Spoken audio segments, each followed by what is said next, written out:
চলো, এখন তো শীতকাল চলে এসছে আর এরকম হস্তশিল্পের মেলা কিন্তু প্রায় জায়গায় বসছে।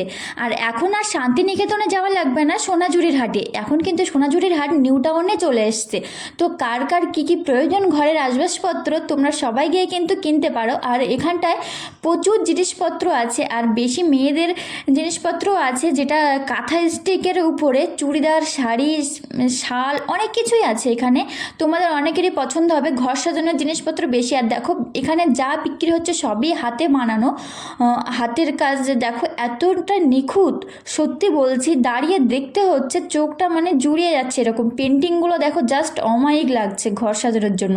আমি তো বরের কাছে পুরো বায়না ধরেই নিয়েছিলাম যে আমার এক্ষুনি ওই পেন্টিংটা কিনে দিতে হবে। যীশু খ্রিস্টের যে পেন্টিংটা ছিল আমার খুবই পছন্দ হয়েছিল, কিন্তু আমাদের তো ঘর নেই, এখন তো ভাড়া ঘরেই থাকি, তো ওই জন্য আর কিনলাম না, যেহেতু জিনিসপত্র টানাটুনি করতে করতে ভেঙে যায়।